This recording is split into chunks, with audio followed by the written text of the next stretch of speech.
So, good day, sir. I am Princess Mayala A. of Shoma together with Marie Rolien and mo ni siya ang among database. So, naamit 3 ka-triggers.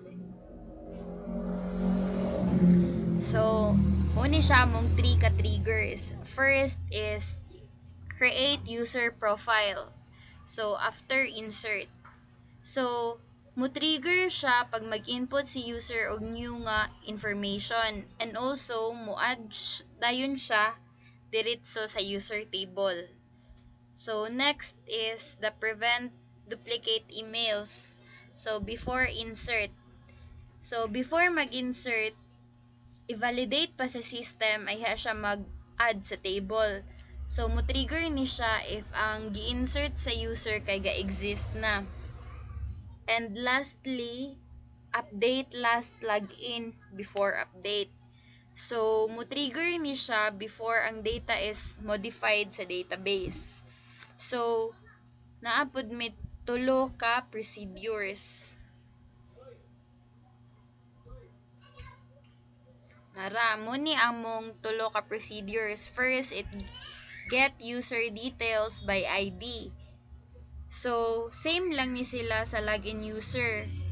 But, select lang siyang specific ID by user.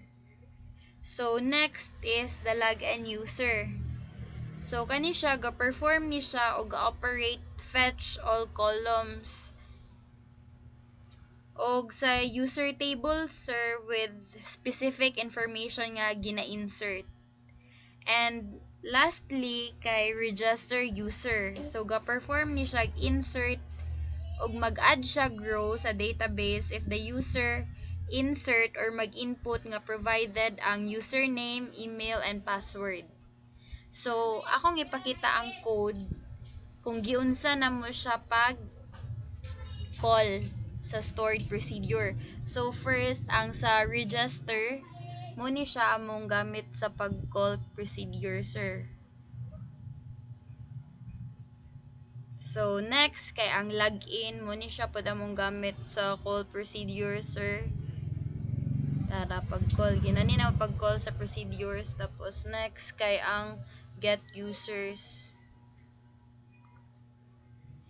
And also, naapod may tulo ka views. So, ang first nga among view, sir, is books, authors, genres. Tapos, book, genres, view. And then, user details. And that's all. Thank you.